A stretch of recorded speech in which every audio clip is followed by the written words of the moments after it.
오늘 시편 133편에 있는 말씀은 우리가 이제 지난 월요일부터 시작해서 토요일 오늘까지 한 주간 새벽 제단을 쌓으면서 우리가 하나님 앞에 기도한 제목들도 하나님께서 응답해 주시지만 이제 우리 각 개인과 교회에게 주시는 새벽 기도의 그 마지막 주시는 그 메시지가 되겠습니다. 그래서 아름다운 공동체의 모습, 우리 각 개인과 교회가 어떤 모습으로 세워지고 또 하나님 앞에 쓰임을 받아야 될지 그 내용이 여기에 담겨 있습니다. 오늘 말씀 보면은 다윗의 시다, 그리고 성전에 올라가는 노래라, 그렇게 기록이 되어 있습니다. 이 말씀은 단순히 다윗이 지은 시다, 거기에서 끝나지 않고 하나님의 소원을 다윗이 대변했다. 또 자기 마음속에 참 우리의 가족들이, 우리의 자녀들이 이렇게 됐으면 좋겠다, 그런 그 마음의 소원을 담고 있는 내용인 것을 우리가 알 수가 있습니다. 그래서 성전에 올라가는 성전 공동체, 그리고 그의 자녀들인 가정 공동체에게 꼭 있어야 될 내용을 시로 나타냈다고 보는 것입니다. 그래서 형제가 연합하여 동거함이 어찌 그리 선하고 아름다운가. 이 영어 성경이나 원문 공동 번역을 보게 되면은 가장 앞서서 나오는 문장이 뭐냐면 어찌 그리 아름다운가, 어찌 그리 아름다운가, 그렇게 시작이 됩니다. 가장 아름다운 것이 뭐냐? 형제가 연합하여 동거하는 것이다. 그 다음에 형제가 연합하여 동거하는 그것이 바로 보배로운 기름이 아론의 머리에서 부어지고 흘려서 수염에서 옷깃까지 내리는 것과 같다. 그리고 헐몬에 이슬이 내리는 것과 같다. 그래서 우리가 이 말씀을 이제 상고하면서 중요한 것이 뭐냐면 형제라고 하는 것입니다. 형제, 이것은 공동체를 말하고 있습니다. 우리가 형제라고 하면은 보통 핏줄을 낳은 사이를 형제라고 말합니다. 그런데 신약적인 의미로 우리가 교회 안에서 형제라고 부를 때는 예수 그리스도를 믿는 자들, 예수 그리스도를 구세주와 주님으로 영접한 그런 사람들을 우리는 형제라고 부르는 것입니다. 그래서 어찌됐든지 이것을 통해서 가정 공동체나 교회 공동체에게 꼭 있어야 될 것, 그것을 여기서 말씀을 해주고 있는 것입니다. 그래서 형제라고 하는 이 단어, 이것을 이제 마음에 새기면서 이 가정과 교회는 어떤 공동체가 되어야 하는가? 그것은 사랑과 화목의 공동체가 되어야 된다는 것을 말씀해 주고 있는 것입니다.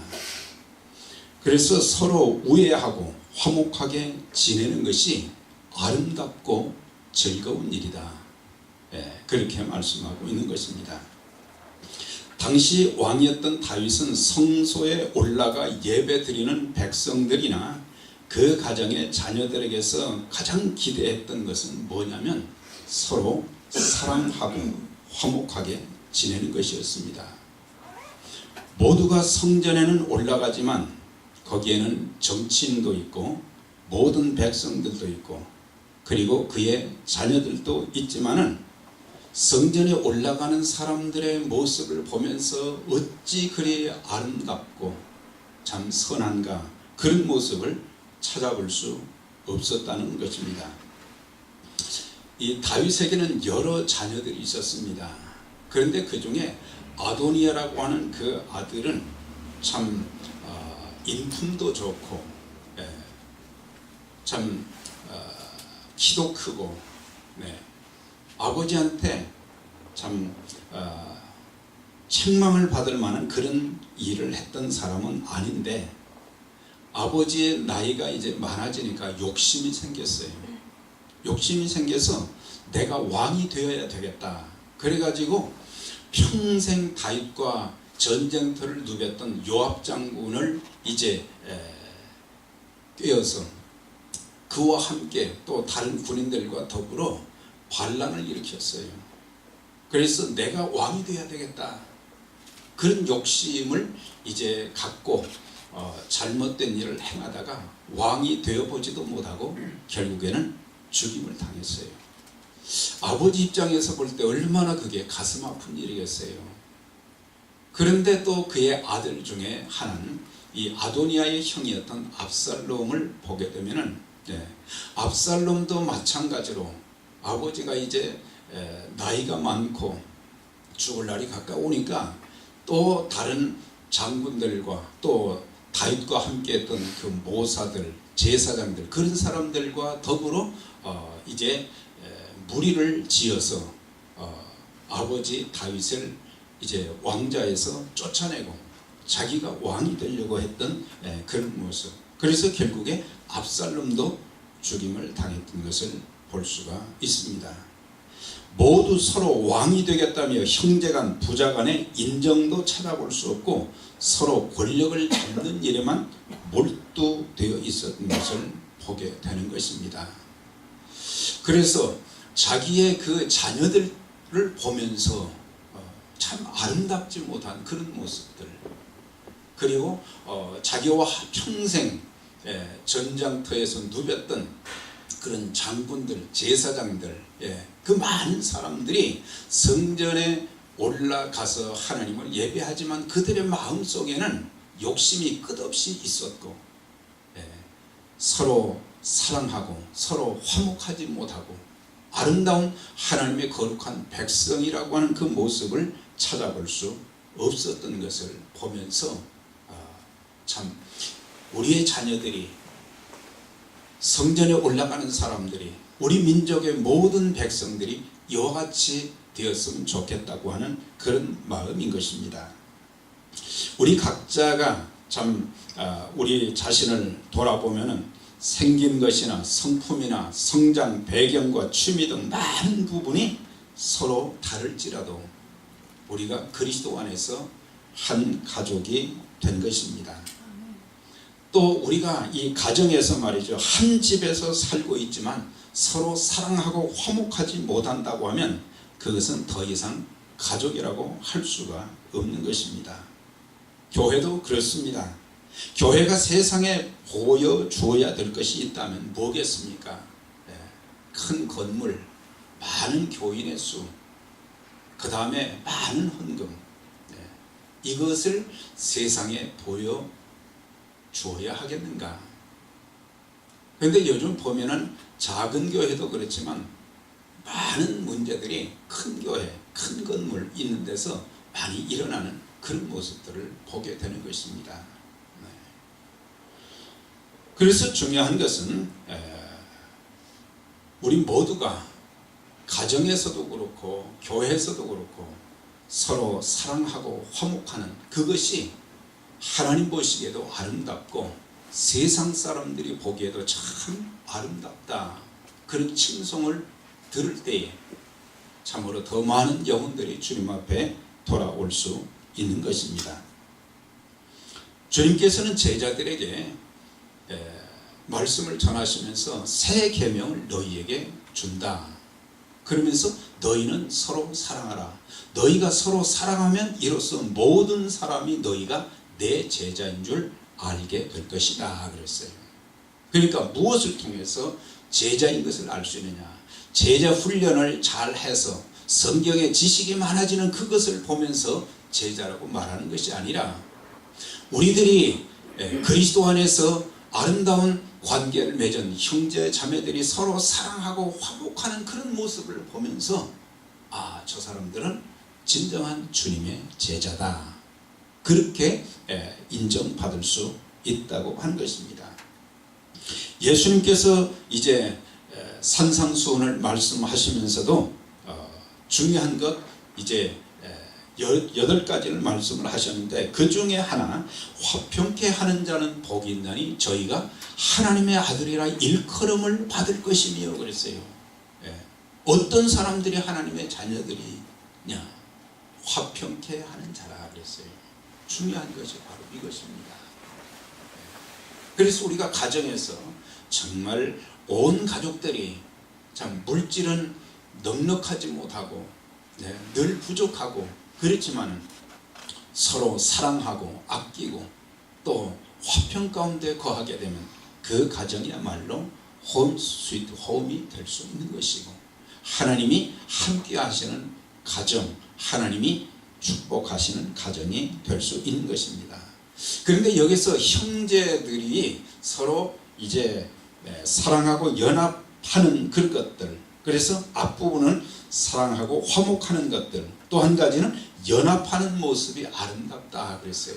형제가 연합하여 동거함이, 그러니까 형제들이 같이 한 그 장소에 있는 것만이 아름다운 것이 아니고 서로 연합할 때 사랑하고 화목하며 연합할 때의 그 모습이 아름답다는 것을 가르쳐주고 있어요. 연합의 반대는 분열입니다. 연합은 하나님이 원하시는 것이나 분열은 마귀가 좋아하는 그런 일들인 것입니다. 그래서 마귀가 침투하게 되면 가정도 교회도 단체도 국가도 전부 달라지는 거예요. 우리가 영적인 깊이가 없다고 할지라도 그냥 분별할 수 있는 것이 뭐냐? 자꾸 갈라지게 하는 것은 마귀가 하는 일이다, 마귀의 역사다. 그건 그냥 눈에 보이는 거거든요. 그러나 하나 되게 하고 화합하게 만들고 화목하게 만드는 것은 바로 성령님이 하시는 일이다 라고 하는 것입니다. 그래서 우리들이 어떤 모습으로 쓰임을 받아야 될지 그건 중요한 거예요. 다윗은 이제 이런 것들을 자기 눈으로 보았어요. 자신이 젊을 때 힘이 있을 때는 제사장들도 장군들도 전부 다윗에게 충성했어요. 그러니 이제 죽을 날이 점점 가까워오고 늙고 힘이 없으니까 그때부터 이제 사람들이 어디에 줄을 서야 내가 잘 될 수 있는가 줄을 대기 시작한 것이 아도니에게 줄을 대고 압살롬에게 줄을 대고 그랬던 것을 볼 수가 있어요. 그 정도 다윗과 함께 말이죠, 요직을 독식하면서 참 크게 민족을 위해서 쓰임받았다면 그걸로 얼마나 감사하겠어요. 그런데 나이가 이제 다윗만큼은 안 됐지만은 그래도 늙었는데 더 이상 욕심을 부리지 말아야 되는데, 그때부터 이제 참 연합하는 자리에 서지 아니하고 자꾸 갈라놓는 분열하는 그런 일에, 그것이 다윗의 가정을 완전히 분열시켜 놓은 거예요. 그리고 한 나라를 갈라놓는 그런 역할을 했던 것을 볼 수가 있습니다. 그래서 하나님께서 우리에게 원하시는 것은 우리의 가정생활, 교회생활을 통해서 서로 사랑하고 화목하게 지내는 것, 연합해서 우리가 주님을 섬기는 것, 하나 되는 거기에 주님이 함께 하시되, 또한 연합하는 곳에 힘이 생겨서 더 아름다운 모습으로 주님과 또 주님이 기뻐하시는 그 사역을 교회를 통해서 우리가 잘 감당할 수 있는 것입니다. 그런데 사실 우리 모두가 이 자리에 있는 분들 다 100% 그 상대가 마음에 드는 것은 아니에요. 여러분들이 저를 말이죠 볼 때 다 마음에 드는 구석이 다 있는 것은 아니거든요. 그러나 제가 볼 때도 마찬가지예요. 그러나 마음에 들지 않는 부분이 있어도 우리는 그리스도 안에서 한 가족이 되었고 하나님의 일을 해야 되는 사람들이기 때문에 서로 맞춰가면서 일을 하는 것이 필요한 거예요. 그런데 사람들은 맞춰가지를 않는다는 거예요. 자기의 고집, 자기의 주장, 나의 개성, 나의 생각 이런 것을 앞세우다 보니까 하나 되지도 못하고 연합이 안 될 때가 많습니다. 자, 그러면서 이제 앞부분에서는 사랑과 화목의 공동체의 모습을 가질 때에 그것이 참 아름답다. 또 하나는 여기 보니까 머리에 있는 보배로운 기름이 수염 곧 아론의 수염에 흘려서 그 옷깃까지 내림같고 그랬어요. 여기에서는 성별된 공동체의 모습을 우리가 볼 수가 있어요. 기름은 구약시대 때는 제사장이나 선지자나 왕을 세울 때 사용했어요. 그래서 기름 부었다 그러지 않습니까? 이것은 직분을 거룩하게 하신 것입니다. 직분을. 그래서 직분은 하나님이 세워주신 것이다. 직분에 대한 거룩함과 책임감이 있어야 된다. 몇 가지가 있는데 이 기름을 통해서 첫 번째는 하나님께서 직분을 이제 주셨기 때문에 그 직분에 대한 그 직분을 통해서 하나님의 거룩함이 나타나줘야 된다. 목사면 목사, 또 집사면 집사, 우리의 이 직분을 통해서 하나님의 거룩한 모습이 나타나줘야 된다는 것입니다. 뿐만 아니라 그 직분에 대해서 책임감을 가져야 되는 것입니다. 그런데 그 기름을 아론의 머리에 부었다 그랬어요. 그런데 구약시대 때 그 기름은 말이죠, 이 출애굽기에 보면은 향기 나는 기름으로 만들라 그랬어요. 그리고 하나님 앞에 제단을 쌓을 때도 하나님이 그 향기를 흠양하셨다 그랬어요. 그래서 향기는 뭐겠습니까?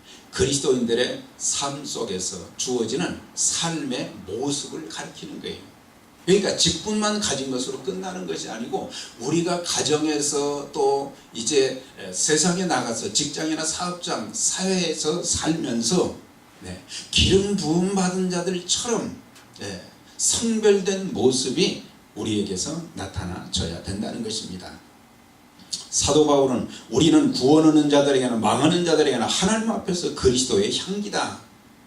그리스도의 향기, 예수 안 믿는 사람이나 믿는 사람들에게 우리는 그리스도의 향기다.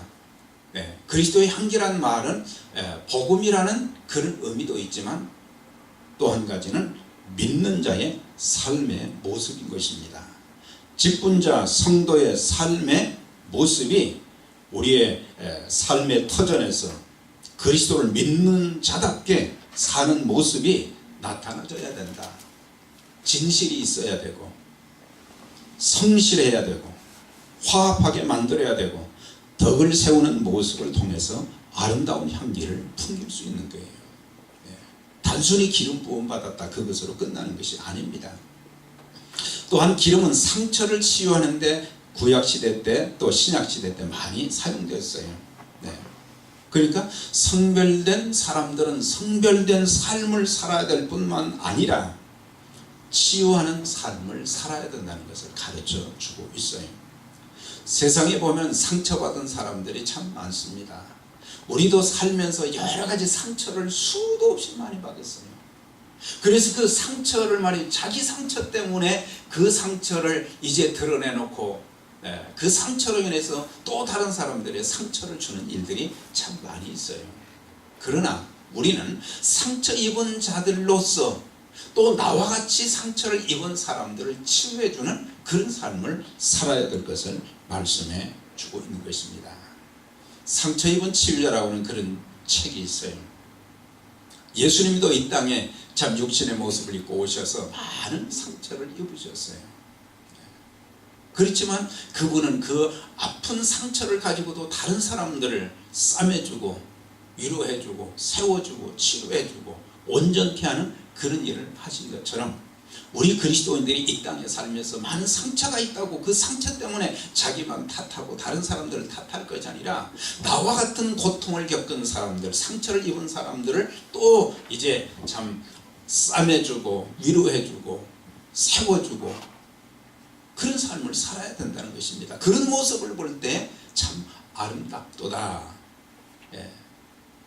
하나님이 영광을 받으시고 사람들이 볼 때에도 그런 칭찬을 하게 되는 것입니다. 그러면서 이 기름은 성령으로 많이 상징이 되는데 우리가 이제 이런 모든 일을 감당하기 위해서는 성령의 충만함을 받아야 된다는 사실이에요. 성령 충만 받지 않으면 우리가 아무리 사랑하고 화목할 수도 없고 연합할 수도 없고 그 다음에 형제를 바라는 그런 삶을 살 수도 없다고 하는 것입니다.